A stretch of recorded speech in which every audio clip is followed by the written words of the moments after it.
Hey guys, I'm Randy Younger, and this is a very special episode of Under the Radar, where we talk all things film and sometimes TV.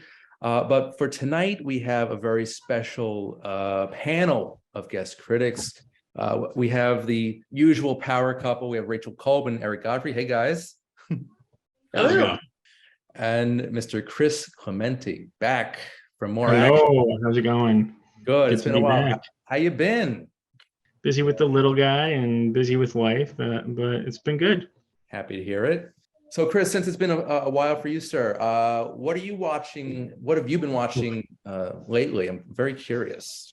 Yes, that's a good question. It's far and few in between. Like I said, I have a little guy now, Liam's 3, so a lot of. Let's see, I've watched Disney Cars for the 11,000th time. I just watched Sonic Hedgehog 2, which was pretty awesome. Pretty awesome. Jim Cool. Carrey still has it. He still has it. He could do 10,000 more of those, and that's great. Oh, and I was actually thinking of you, Rachel, because I know that you love Paddington, right? If I recall. Yes. I saw that for the first time. And it's awesome. It is. I didn't think I would like it that much, but it was really like witty, and the tone was not like too kiddie. It just rode this line that was really nice. So the first one's great. I haven't seen the sequel, but I'm assuming it's equal, if not better. I've heard really good. I would definitely say Paddington 2 is actually somehow better than the original. Oh wow! Nice. All right. It's one of the sequels that surpasses the original. Yeah, Hugh Grant, absolutely delightful. The treasure that is Hugh Grant. Yeah, and Brendan Gleeson, so good, Mhm. so That's good. an awesome cast right there. Yeah, I gotta catch up with that one. Yeah. Sorry. Go ahead. No. Is Hugh the villain in that? Yeah, Yep. of course. Yeah. Okay. Sorry, Chris. No. So if it's not kid-related stuff, I'm catching up with Yellowstone, which I'm just in love with. We're almost at the end of this part of season 5 that's available, so it's phenomenal, and I can't wait to catch up with the prequels and the sequels. Yeah, they're going all over the place, but I know you've given a glowing recommendation for Kevin Costner, right? Yeah, and he's gonna soon leave the series. He just announced that he wants to leave, and they just announced that Kurt Russell might be taking on a spinoff, and Matthew McConaughey is going to be added onto the slot of characters. So that's awesome. Because I'd heard that there was a rumor he was leaving. I wasn't sure if it was confirmed or not. With Kurt Russell? Well, with Costner. He just confirmed it like 2 days ago. Okay. Crazy. Yeah. So you've got Costner, you've got Kurt Russell now, and Harrison Ford all in the same universe. Yeah, that's a crazy roster right there. I love it. Yeah, awesome. And what's Faith Hill's husband's name? The country singer. Tim McGraw. He's actually, he's in the prequel, and both of them, they actually play husband and wife, and they're great actors. They're great actors. Yeah. Cool. Yeah. Yellowstone is on my ever-growing list of stuff to watch, especially TV-wise. But I'm all about the yellow television now, because between Yellowstone and Yellow Jackets, which I can't wait for season 2. Anything with yellow in it. Good. we too are also very excited for season 2 of Yellow Jackets. Yeah. How about you guys? What have you been watching this week?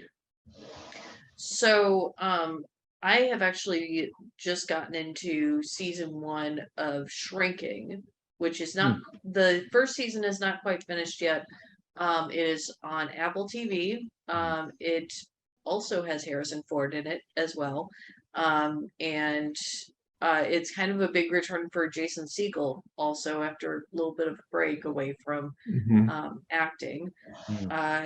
And it's all about a therapist who lost his wife a year ago and has basically been numbing for an entire year and is now trying to finally start the healing process. Wow. And Harrison Ford gets to play crotchety and hilarious. It's very, very fun. And also Jessica Williams, formerly of The Daily Show. She also has a pretty substantial supporting role in it. And fans of the show Scrubs will recognize the actress who plays Dr. Cox's wife. Christina Miller. Yeah, Oh, Christina yeah. Miller. She was on the Drew Carey show, actually. Yeah, because she's married to Bill Lawrence. So Yep. Okay. Yep. She has a pretty substantial supporting role as well, and she's really great as Jason Segel's next door neighbor. Nice. So that's like a dramedy series. Yeah, it's definitely leaning very hard into the drama side of it, but there are some genuinely very funny moments in it. And it's also created by Brett Goldstein, who's probably best known to people as Roy Kent from Ted Lasso. Okay. And we all know you're a huge fan of that. Yes, and it's also co-created by Bill Lawrence. So cool. Sounds good. Eric, I'm assuming you're watching the same stuff. Yep, I'm definitely watching Shrinking, and Ted Lasso season 3 finally has a release date for next month. So, but you're also watching a lot of Star Trek. A lot of Star Trek. So, because finally Picard season 3 has upon us, and as it's shocking that they could go from season 2 is probably one of the worst things Star Trek's ever made, and already one episode into season 3, and it's like, this is good. It's like, where was this magic for all the other seasons of Picard? And it's basically because this season they're just like, it's the final season of the Next Generation. Right. So and they've reunited all 7 of the Next Gen cast members, right? They will. At the moment in the show, the only 2 that are together are Picard and Riker.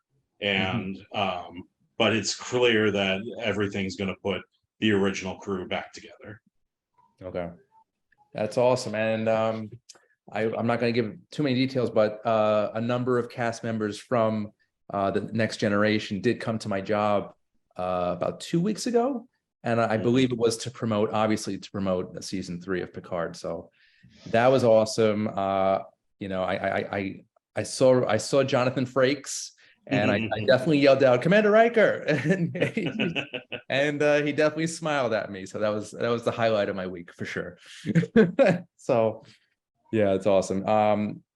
There's like there's like 3 really good Star Trek series right now, live action, that you recommend, right, Eric? Discovery is pretty solid all the way through. It's one of those ones where it's kind of like one season's really good, the next season's bad, and then there's Strange New Worlds, which is fantastic. The first season is picture perfect. I can't recommend it enough. And then I'm also a huge fan of the animated Lower Deck series. Wow. It is hilarious and absolutely lovely. And Picard was kind of one of those ones where the first season was okay. Season 2 was just a train wreck. But it just feels like this is kind of what we've been when they announced Picard's return, it's like, this is what it should have been. It should have been the nostalgia trip of just getting the band back together. Right. That's awesome. Chris, are you a Star Trek fan yourself? Trekkie? I'm not a Trekkie. I do like the show, the shows, but I'm by far nothing compared to Eric. I'm just a low man. I'm not worthy, Eric. To be fair, I've only been recently kind of a convert. I have not been a big Trekkie for that long. Okay. And did you start from the beginning, or did you start with New Gen? Well, not to kind of go like my dad was always an addict to Next Gen, so I'd catch it every once in a while. But the problem was I was young, Star Wars was my thing. So what kind of ended up happening was I just had some time off, and I watched a little bit more of Next Gen, but it was Deep Space Nine that really, watching that from beginning to end on, I think it was on Netflix. Just I was like, wow, this show is amazing. Like I can see why everyone raved about it. And so from there, watched all of Next Gen, and I dip my toes back in classic every once in a while for some fun. It's not exactly, well, for me personally, I was also, as a kid, I was very much into Star Wars. I didn't really explore Star Trek until about high school, Yeah. because there was some very heady, like very serious Yeah. discussions and really intense moments that I don't think were appropriate for a kid. So I also gravitated towards it later in life. Mhm. But With, yeah. with that said, though, in terms of the movies, I would be totally on board if they continued with the buzz that Quentin Tarantino would write a Star Trek movie. I had heard That would about. I don't be- know how I feel That about would be that. insane. I love it. Can I you imagine forgot the plot. It was years ago, and he mentioned a plot of it would be like his thought would be it's around an episode, and I remember reading it, and it sounded really good, but I don't think it's gonna happen.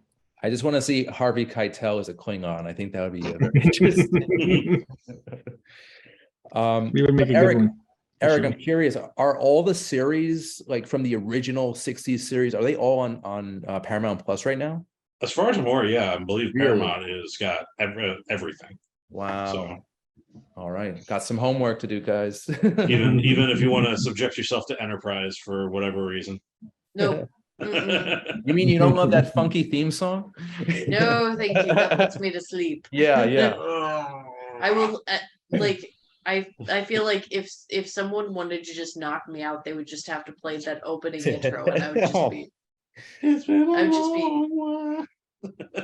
Rachel's a Hope she's fan. not. All right, so Star Trek aside, for me personally, for the past like month or two, I've been religiously just watching random Howard Stern clips on YouTube. I don't know why. I'm just fascinated by the man. Also, they are screening Private Parts at the Nighthawk Cinema in Prospect Park this coming weekend. So I'm gonna go with well, I think I'm gonna go with Mr. Forrest Bennett. I'm gonna make a nice little event of it. But it's just a fun movie. It's actually a really well-made biopic, in my opinion. And it's really funny. You got a very early performance from Paul Giamatti as Pig Vomit. So that's a lot of fun. Also, for me, I just got into The Last of Us on HBO. And I'm about 5 episodes in. It is fantastic. It's as good as everyone says. And I'm just going to keep going with that. Also, I got into starring Me? the show You, starring Mr. Penn Badgley, who also came to my job the other day. Chris, all right, and yeah, I've heard great things about that too, and nobody is there. Everyone's singing its praises, and it's great as well. And also, I've gotten back into some Michael Douglas movies randomly in the middle of Black Rain, rewatching that one. It's actually a really decent action thriller from the 80s. And also a bunch of movies scored by Hans Zimmer. Mm-hmm. So, yeah, a couple weeks ago, I saw Backdraft, which was amazing, actually. I was really surprised at how good it was after the last time I saw it. But now, what gets you into these spirals? Like, why Michael Douglas? I don't know. Not to say you need a reason. It's just like what was the starting point? I feel like the connecting thread here is I feel like he started with watching You with Penn Badgley and immediately thought, I got to watch Fatal Attraction. No, but now that you mention it, I'm gonna do it now. I'm gonna rewatch that and Basic Instinct. It feels weird for me now that I have to I have to now I'm kind of feel like I'm back in Game of Thrones mode with Last of Us, where it's like I have to now keep all that I know of what's going to happen because I played both the games. And I have to now be like, I can't talk about Last of Us anymore because I know everything that's going to happen and I can't spoil it for people now. Yeah. Yeah. Maybe is the thread Ant-Man?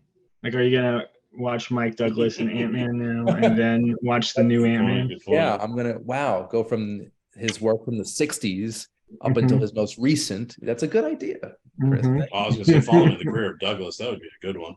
Yeah. Also, since we're talking about Last of Us, I just have to take a moment to publicly ask Craig Mazin, please unblock me on Twitter. Let's let bygones be bygones. I like the third episode, all right. I did like the third episode of Last of Us. Wait a minute. So what did you say that made him do that? Made him block? Why do you have a restraining order against you? No, nothing quite that dire. If you want to find out a little bit, you just Google Craig Mazin and Slut Hulk, and you'll be able to find out exactly like the general gist of what happened there. So. Okay. We're going to talk after the show, Rachel. Definitely. That's a definite Google search. All right, guys. So I think we should get into our first review.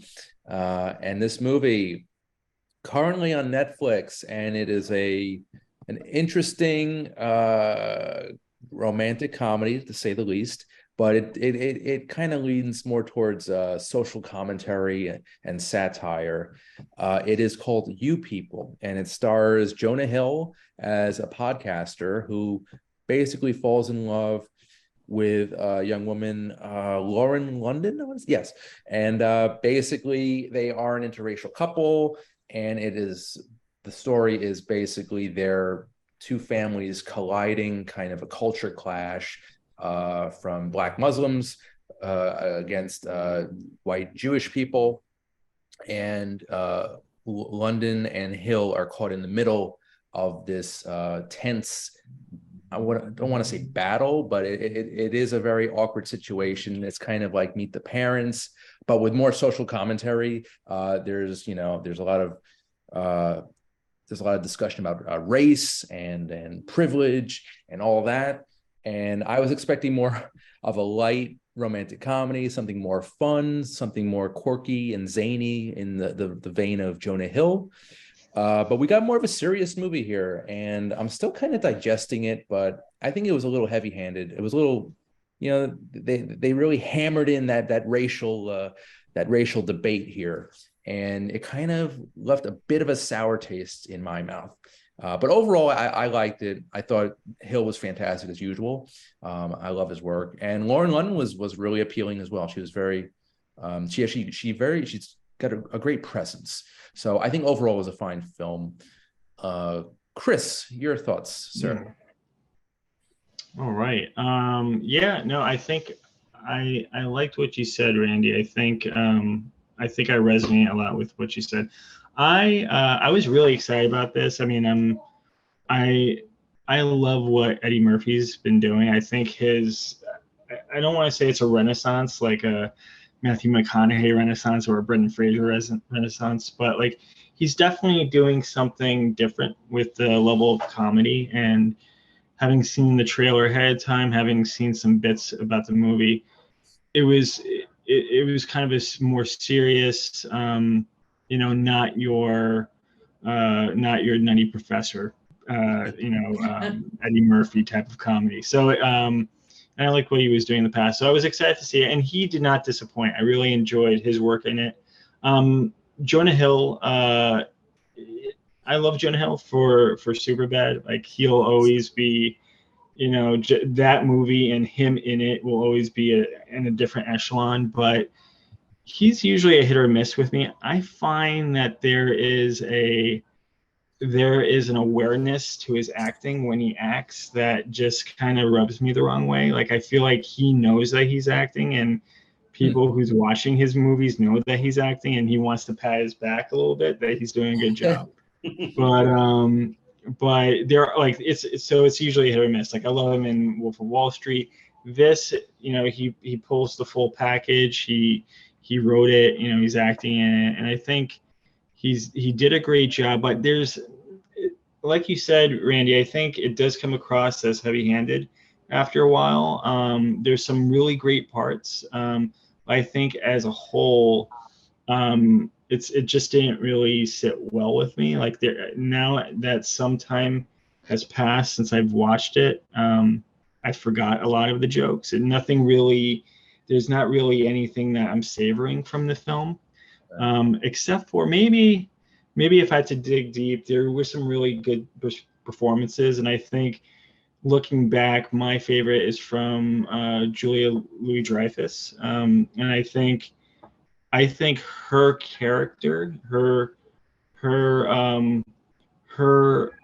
want to be accepting from the other side of the culture, and in retrospect, she actually comes across as more racist.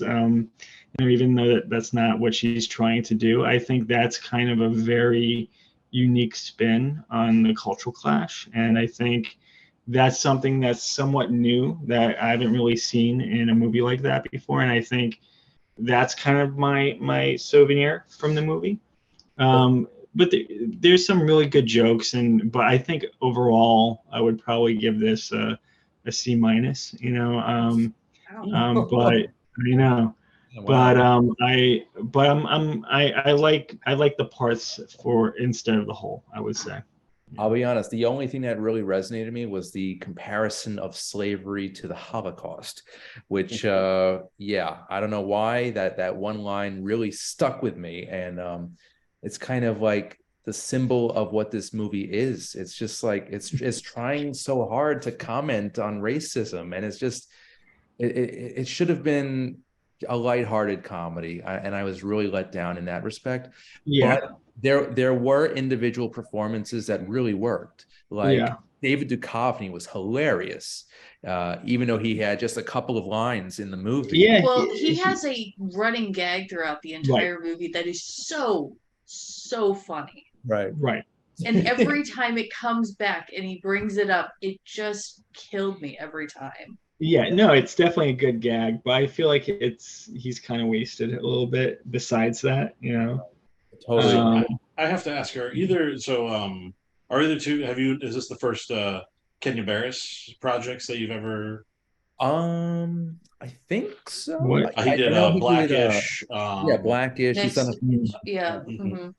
is this Yeah, like this would be. is there like running themes in his works of racism? Yeah, Oh yeah, there's very Yeah. much yeah. his like, especially when you look at Blackish, it's very much about Mm. the notion of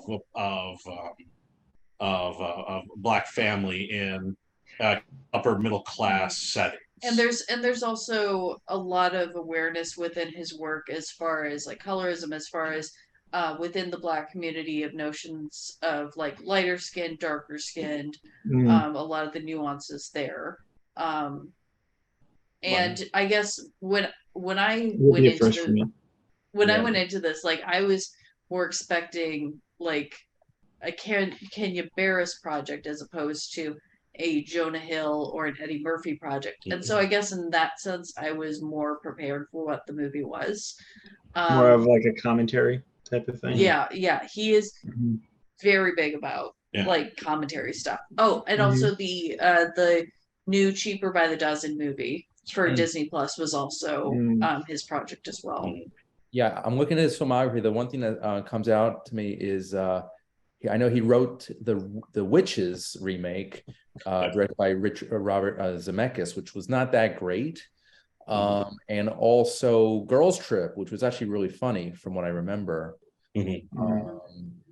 But yeah, that movie was so much better than You People. It's not even funny.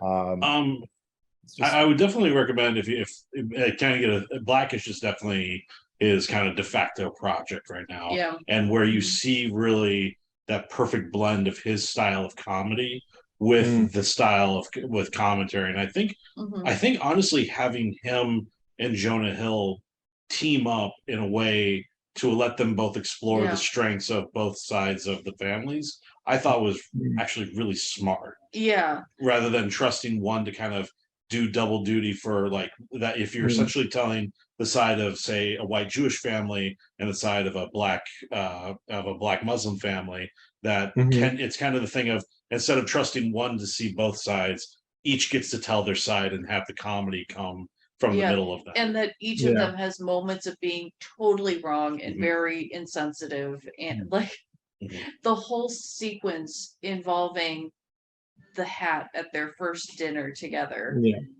and like and to echo what you guys said about Julia Louis-Dreyfus, her and Eddie Murphy just Mhm. walk away with this movie. Right. Like Yeah. they Totally. they are both just so funny. Yeah. I'd also like to give props to I need to look at the actress's name who plays Jonah Hill's best friend and podcast host, Oh yeah. co-host. Like, Yeah, she's also a stand-up comedian and just again has some really great lines throughout the movie.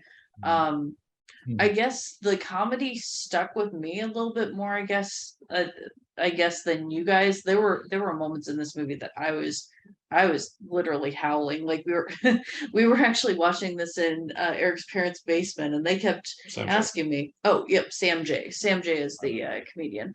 They kept being like, what is that you guys are watching? And it's like, it's this movie, You People. It's really funny. Yeah. Yeah, no, there's I think there's definitely some, laugh out loud moments. And I do see the commentary. I think that whole dinner scene, and just the kind of the battle between the parents talking about, what side of their ethnicity had it worse, and I think it played a riff that felt very modern, almost like a modern take on like Who's Coming to Dinner or something like that. And there was some really good jokes there, but I think it didn't gel eventually. I think like even in that scene, they ended with that gag with the hat, on fire, and it almost played off like it was a sketch comedy, and instead of like an actual comedy bit or a it definitely bit. felt like a failed skit at SNL, but they just blew it up into a feature-length film. But speaking of sketch comedy and the SNL, I believe Murphy and Julia Louis-Dreyfus were on SNL at the same time together in the early 80s. Yeah. So that was an interesting little coincidence that they're basically back together again. So it's cool. Yeah. Just real quick, one thing that did work really well for me is the fact that that at moments of crisis or moments of conflict, the ways that characters that typically would not identify as strongly as Black or Jewish in certain ways, how they really lean into those identities. I thought that was something that was really well used throughout it. Like particularly there's like the first scene with Jonah Hill and his family at the synagogue, and the fact that they're just like it's much more of sort of a casual social thing, like identity, as opposed to like, they're not particularly dogmatic about their religion as far as things like, oh, do you eat bacon? Oh, do you X, Y, and Z, like these very sort of rules things they're not really don't really care that much about. But that in those moments of conflict, then it's like, but you don't understand because you're not Jewish or you're not Black. And even the joke of Eddie Murphy's character and his real, like his birth name, his as opposed to the name that he's chosen for himself, I thought was a really great reveal. Just very, very funny. And that's also kind of an extension again that Blackish is very much about the notion of losing an identity. Like as you start becoming more economically well off, do you start losing parts of your identity? And that's very much a core part. And there you do kind of see, especially with Eddie Murphy and his family, that sense of as he, like I said, as he gets more into this, is he losing a part of himself? And real quick about Julia Louis-Dreyfus's character also, I thought it was really interesting that they kind of leaned into the white, wealthy, liberal woman that you kind of see with Catherine Keener in Get Out, and but goes in the other direction, that it's like that she actually is well-meaning. She just has not had the opportunity to work through this, like has not been confronted in this way and had to deeply examine herself and her own beliefs. Right. And that was really unique and interesting to see in a comedy like this. I respect what Kenya Barris tried to do here. but it kind of disappointed me. I was again expecting a lot more. I wanted more of a lighthearted comedy. This is one of many movies that I think that the more I see it, the more repeat viewings I have of it, I'll appreciate. That's fair. Yeah. I think this might develop a slight cult following in the coming years. I predict that. But it is great to see an ensemble cast and really just doing what they do, being really, really incredibly talented in this movie. I just think it kind of missed the mark, and I'm a little disappointed. But all right, Rachel and Eric, see it or skip it. Do you recommend this to other people? Oh, I'm seeing. Yeah, I especially if you have Netflix already, I would say see it. I was genuinely surprised. Yeah, I enjoyed it quite a bit. Your mileage may vary, but for me, I enjoyed it quite a bit. Nice. Mr. Clemente, do you recommend this? Yeah, no, I would recommend it. Yeah, I think there's something there for everyone. Yeah.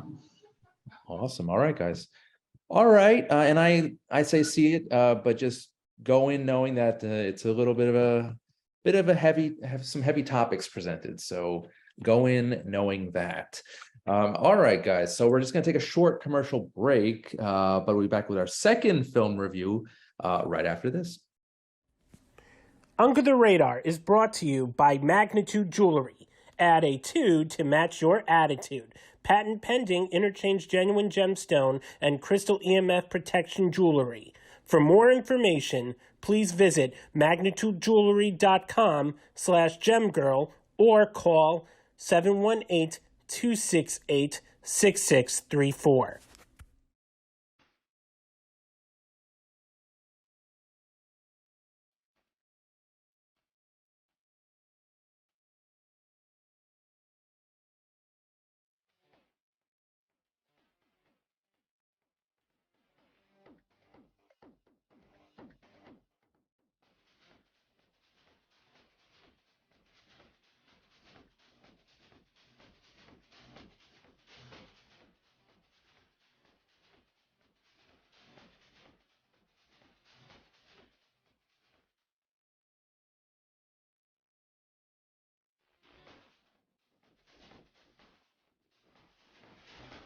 Hey guys, welcome back to the show. Randy Younger Under the Radar, and we are here for our second review.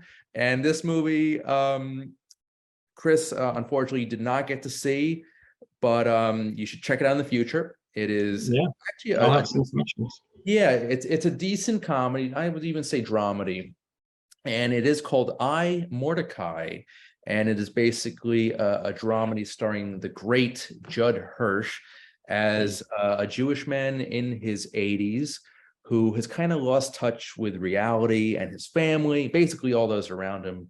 But his frustrated son decides to get him a new phone, kind of bring him into the 21st century. He has this flip phone with a piece of aluminum foil attached as the antenna. It's just very embarrassing. And basically, Mordecai is navigating through life. He's trying to just figure things out for himself in his old age. Carol Kane reunites with her Taxi co-star in this. She plays Hirsch's wife. We've got Sean Astin as the hardworking, well-meaning son. And it is set in Miami. It's a wonderful location to film. It's a beautiful area. And it's actually a really funny, really tender film. And I was surprised at how much I liked it. I thought it was really sweet. And yeah, I'm just curious, Rachel, Eric, what did you guys think of iMordecai?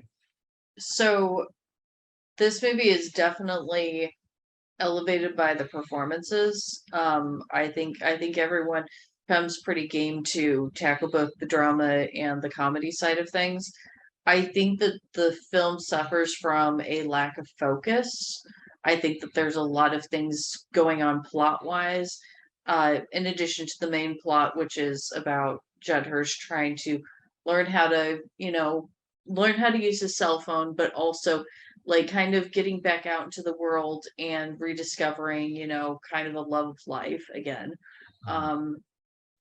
Like there's also a plot line involving his son launching this cigar business. There's a plot line involving Judd Hirsch's wife, Carol Kane, of her having dementia, like the beginnings of dementia. There's a plot line involving Sean Astin and his wife, who's actually played by a Tony Award-winning actress, Stephanie J. Block.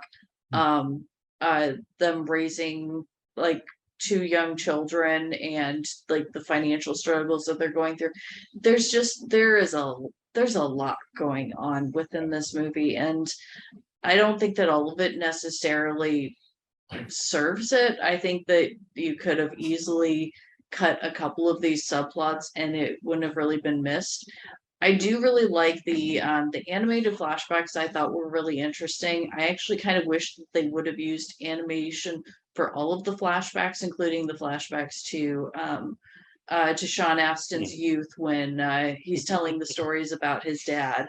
I think that actually would have been fun, especially the sequence where he's telling this story that's like one of his dad's favorite stories about him posing as himself and his fake twin brother. I thought that was really fun. That would have been that moment would have been cool animated for sure. Yeah. The twins. Yeah. Yeah. That's awesome. I think also because of the fact that it's really unfocused, there's times that you get a bit of whiplash with the switch from something very comedic to something very dramatic. There's this famous clip that was shown on The Soup back in the day of from Walker, Texas Ranger, where some characters are talking and they're smiling and everything seems fine. And then a very young Haley Joel Osment goes, "Walker tells me I have AIDS." And it just brings the whole scene to a halt. There's a very similar scene involving Carol Kane in this movie that is, again, it's not the fault of the actors or anything. It's just that the script is asking for a huge tonal whiplash in that one scene that goes from sort of lighthearted comedy to, "So you found out your grandpa's a Nazi," which yeah, that's a lot. So, but those comments are played for laughs. So that's where the switch happens, or well, it'll be like a jokey joke, and then, oh, by the way, your grandpa was a Nazi, and it's like, it's that one in particular was like the most like drastic change within one scene. That was like, and that was in the last act too. That was like really out of nowhere. Yeah. I absolutely agree. I think that's the big. It's a solid movie overall, and I do think the problem is it's too bloated and with the subplots. And it's like you have a good focus on the notion of how do you move forward while honoring the past, and how much of the movie is kind of a realization of that for a lot of, say, survivors of the Holocaust, that they're coming towards the end of their life, and the notion of that it's a thing of how do we properly remember that when the people who experienced it aren't here anymore.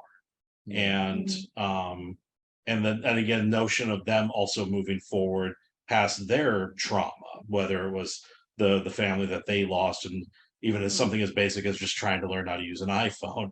And it's like from right there, it's like you got a solid thing right there. You don't need to keep stacking more drama on top of that with is my business going to fail, is my wife's health gonna keep it's like right there, that crux right there is that's you got it right there, and just let the rest do itself. Like there were a lot of, especially coming back to the animated sequences, there were a lot of really powerful ones, particularly one involving his family literally getting separated across a divide. And if the writers had cut some of these subplots, they probably could have spent a lot more time delving into that past story and some of his memories of that time. And I feel like it would have been a lot more emotionally resonant as a result. I think this should have been more of a straight up drama. I honestly do. To just cut out a lot of the stuff that you guys mentioned and just really focus and hone in on his memories, his family, and the Holocaust. And I mean, Yeah. And I think that you could still even have moments of levity because it is Judd Hirsch and he's like Well, his character is a very, likable character. yeah, he's good. He's definitely having a good year between this and Fablemans. yeah, Mhm. yeah. He's got the Oscar nomination. He won't Well win. deserved. Yeah, he's gonna lose to Key. We know that, but Yeah, it does suck because I mean, Fableman's one of the best movies. Like, it's just he only has it's about like a 10, 15, but when he is on screen in Fableman's, he is just electric. That whole scene with him. he is a consummate actor. He's been at this forever, and he's got a great list of credits. Actually, I read that his nomination for The Fablemans is the longest gap between any Oscar nomination. It's between, I believe it was 1980 or 1981 for Ordinary People. He was nominated for Best Supporting Actor for that. And he did not get a nomination until just a few weeks ago. So that's pretty crazy. Yeah. And I do think the iMordecai, because again, who knew we needed a sequel to Mordecai? It's definitely Hirsch is balancing the whole, like it is a performance movie, and Hirsch is absolutely just magnetic as usual in this. You just believe everything that's happening is real. Like he's so committed, he's so focused in his performance, dragging that jackhammer across the opening shot. Just staring up the hallway as he drags it. What a great way to introduce his character. Chris, I know you didn't see the film, but are you a Judd Hirsch fan? I am. Yeah, no, I mean, when I was a kid, I would watch Taxi with my dad, and that would be a staple for us. And just Independence Day, and he's embedded in kind of our history of film and TV. So I was the same way. I used to watch old reruns of Taxi on Nick at Night. Yeah, and that's also how I developed I fell in love with Andy Kaufman. Yeah, no, same here. Yeah. You got Dane DeVito, you've got Christopher Lloyd, Tony Danza. It is crazy the amount of talent that was in Taxi. Right. Yeah. And also giving a shout out to another one of his TV roles. He's also in the most recent season of Hunters with Carol Kane, who plays his wife in this movie. Awesome. And another show from the late 80s, Dear John. I don't know if you guys know about that one. I'm not familiar with that one. He played I think he was like a therapist, or no, was he a therapist? He was basically in a therapy session at a community center in Queens after his wife basically leaves him. And it's sort of like a typical sitcom, like, a group of wacky characters in one setting. And that show was a good one as well. Independence Day, of course, he was very funny in that. Ordinary People won Best Picture 1980. That's a great one as well. But again, I don't think he's going to win for Fablemans. But unfortunately, we had the Oscar conversation. It's a strong year in all the categories. It's going to be tough picking a full winner for so many. Yeah, we'll see. All right, so let's see. So iMordecai. I mean, honestly, guys, I watched it twice. I wanted to really soak it in. I really wanted to kind of just revisit it and see if I missed anything. And I totally agree with you, Eric. It is bloated. It is, full of things that are unnecessary. And if they kind of just trim the fat a bit, I think we would have gotten a much better film. Yeah, and I say this even despite the bloat, it's a good movie. So yeah, it's decent. Like at first, like 10 minutes in, I'm like, this is total crap. It's garbage. But as it went on, you really get to respect the character of Mordecai. He's like really, he's a very stubborn man, set in his ways, but he's got a lot to learn and he's got a lot to teach others. So I really respect that character. Also, I wanted to mention one of the characters, Nina, played by, I think she's a newcomer, Asia Danae Hale. Oh yeah, I looked her up. Apparently, I think the only other thing she's done was she was young Letty in one of the Fast movies. Wow. Okay. So Interesting. All right. Well, she's got a ways to go, but I think she was very good considering she's a relative newcomer here. Mhm. So that's good. All right. So guys, Rachel and Eric, would you recommend this to other people? absolutely, Yeah. it's a like I said, despite my grievances with it, I think Mhm. it's still worth it. There's so much to enjoy Right. besides that, so I think it's well worth seeking out. Yeah, Oh. I definitely would agree. I think also this is just a minor note, but I think some of the music felt a little bit like it was a placeholder. Yeah. It felt like it was still waiting for like either an original score to be written or for some other music rights to come through. Yeah. But at any rate, I wish it well, and I hope that it definitely finds an audience. Yeah, I agree with you. Some of the music, the placement there was a little, it didn't like, it was kind of off. They wanted to just inject a certain song in a certain scene, and it just didn't really Mhm. work. So again, I think if they focused a little more on the script and the editing, I think we would have gotten a much stronger film. I agree. And the title, I'm not digging the title of iMordecai. But I actually, when I first found out about the movie, I thought it was just Mordecai, and then I searched. So, oh, this was a 2015 Johnny Depp Mhm. comedy. Very when Rachel said that, I'm I, like, I thought the when same when thing. Rachel mentioned that, I'm like, that's not a new movie. That's already been out. Why are we watching this? re-release.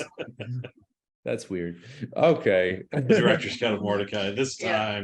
This time people will love it. Also now I really want to hear Captain America deliver that line from Carol Kane from the movie. Just come in, sit backwards on the chair. So you found out your grandpa was a Nazi. That would have worked.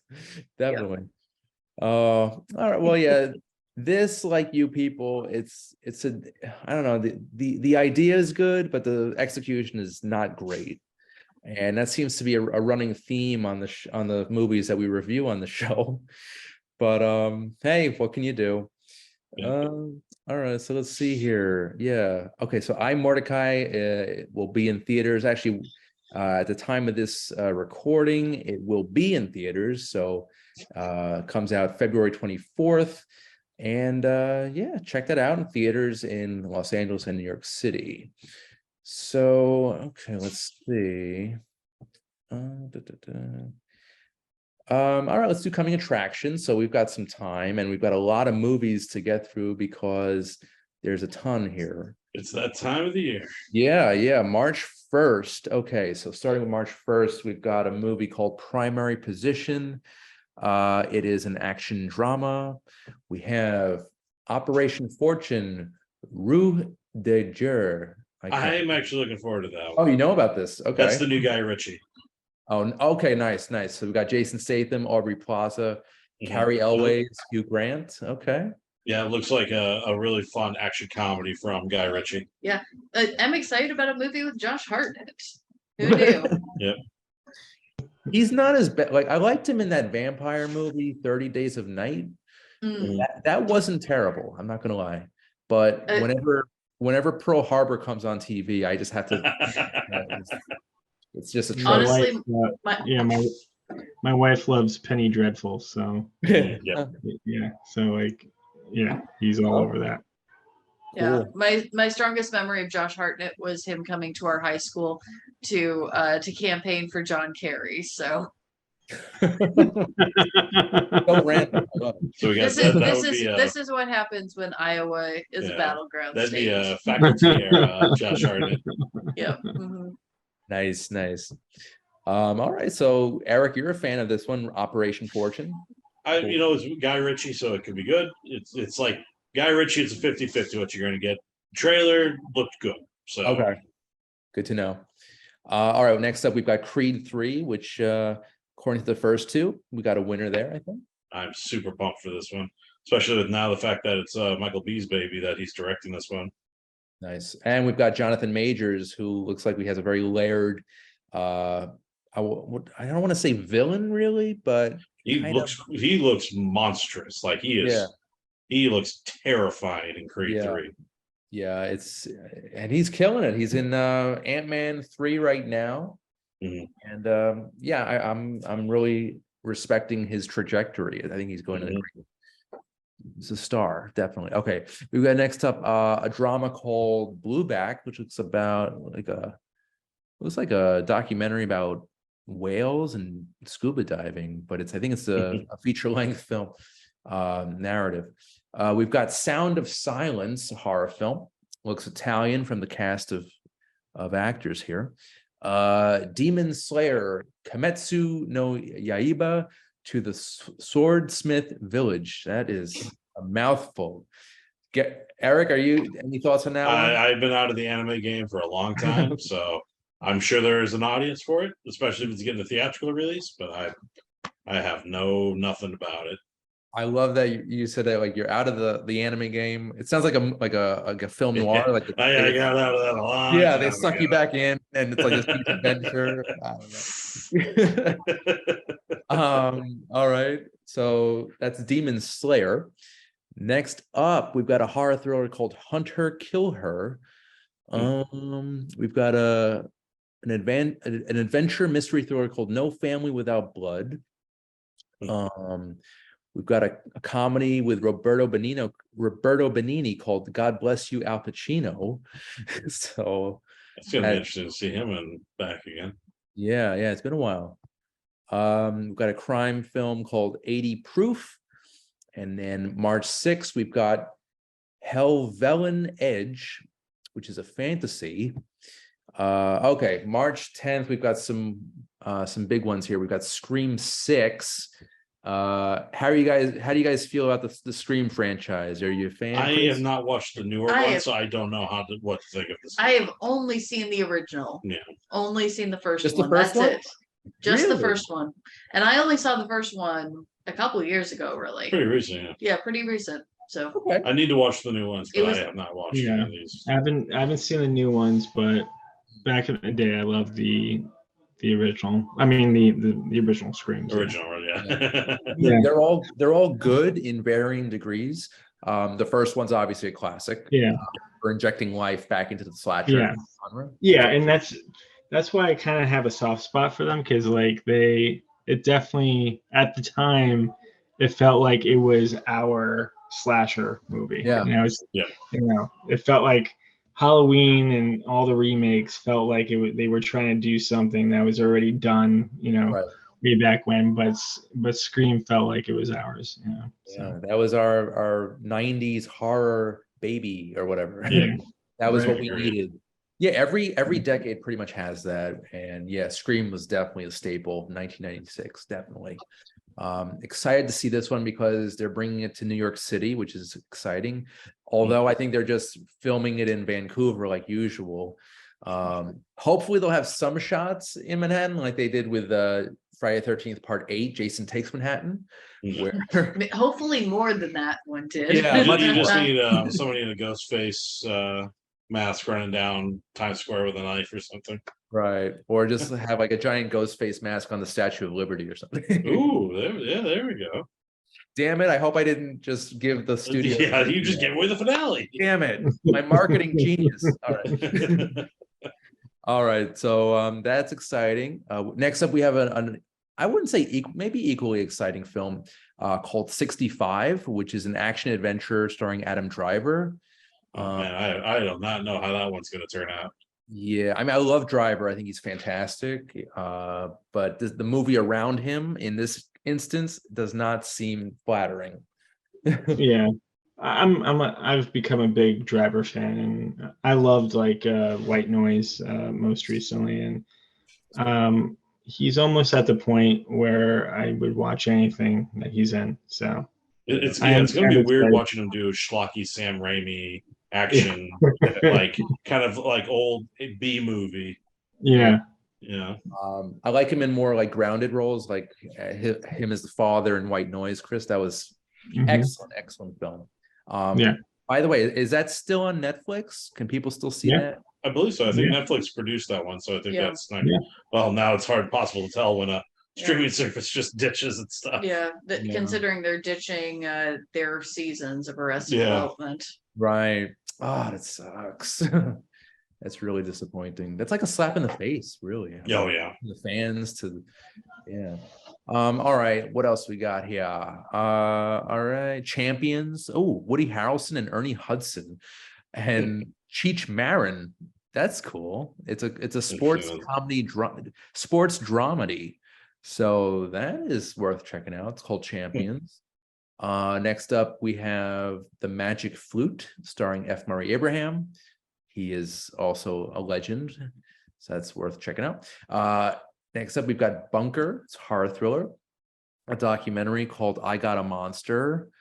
And lastly, The Ritual Killer, starring Cole Hauser, Peter Stormare, Morgan Freeman, and Julie Lott. So that's an impressive cast right there. So that's a lot. Like it's just on March 10th. So it's March. Wow. 4, 5, 6, like 7 movies.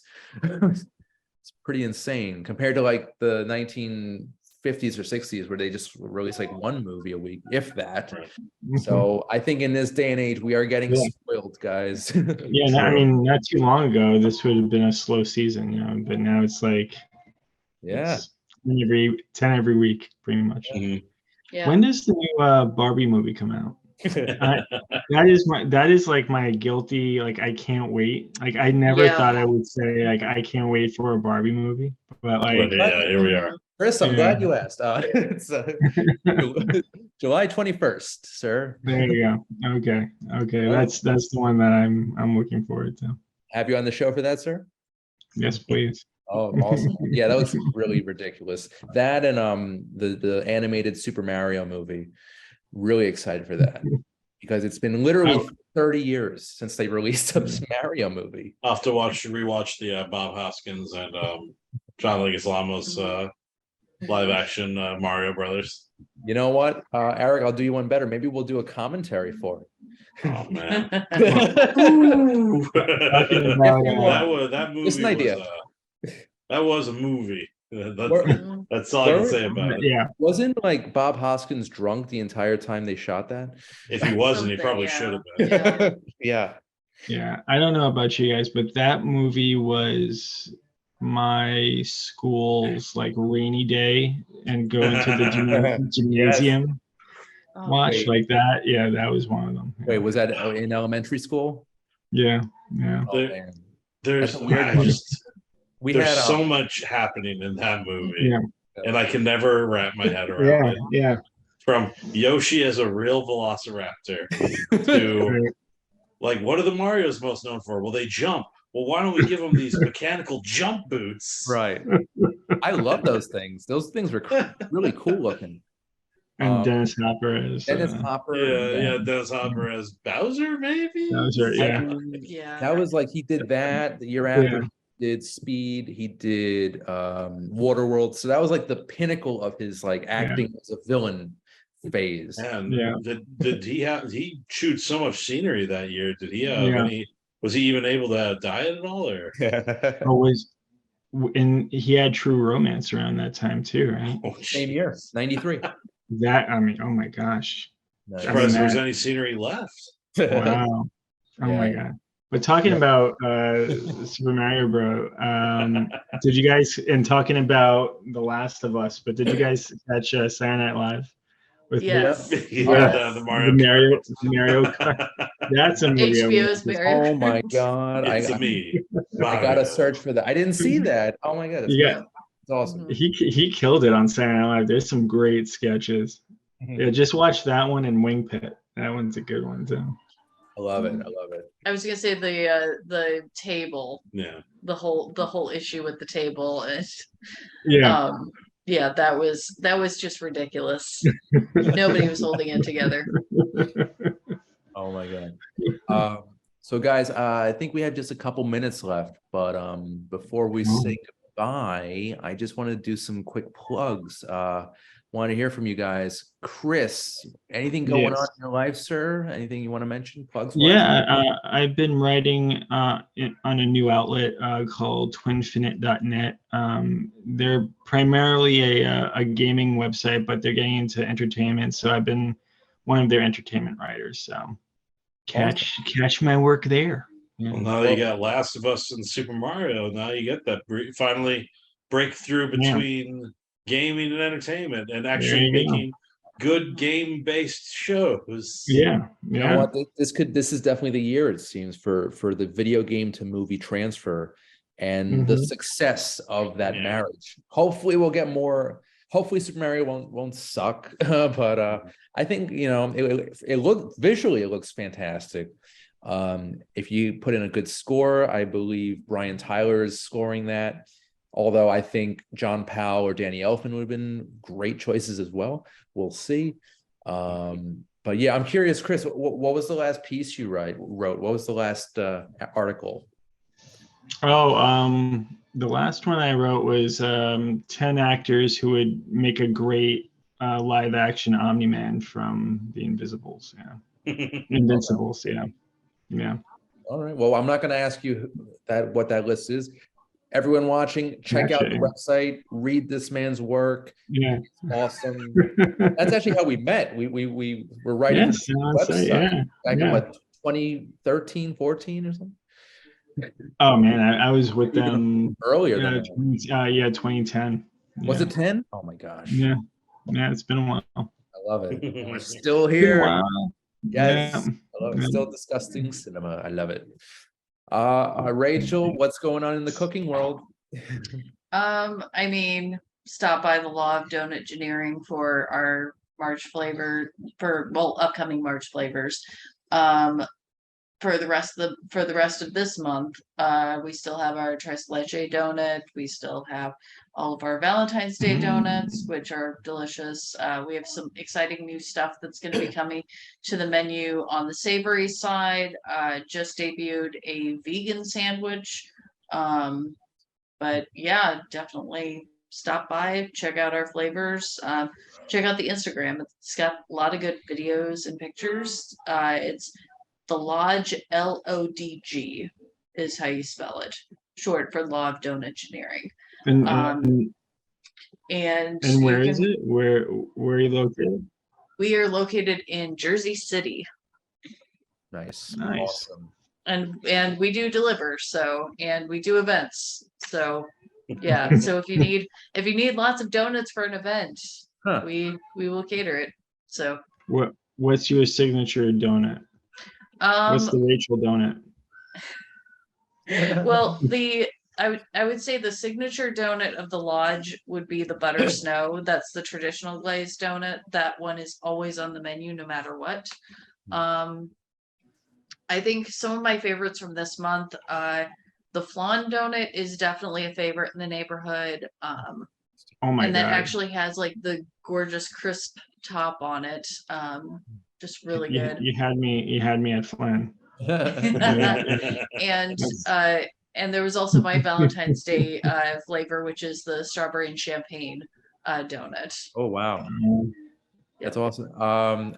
Rachel, I probably asked you this in a previous episode, but have you ever done anything involving baklava in your donuts? Involving baklava, I don't think we have actually. No. Surprisingly. Yeah. I should add that to the inspiration board. Okay, cool. I made it on the board. Do you make it a mission to travel to like different donut shops around the country? Like, oh yeah, whenever I'm someplace, I gotta check out what's going on. Eric, anything for you, sir? No. Good law, donut engineer. Why do I even bother? I ain't doing nothing. So if you want to catch new episodes of Under the Radar, just tune in every Monday at 11 a.m. Eastern on Manhattan Neighborhood Network. Also on cable TV channels, FiOS 34, RCN Astound 83, and Spectrum 56, 1996. And as always, feel free to subscribe to the Under the Radar YouTube channel and share, spread the love. Rachel, Eric, and Chris, I want to thank you as always. You guys are awesome. You always provide great insight and humor, and you guys are always welcome on the show. So I want to thank you very much for that. Thank you. Thank you. It's always a blast. Agreed. So guys, I'm Randy Unger. This has been Under the Radar, and we'll see you next time. Take care.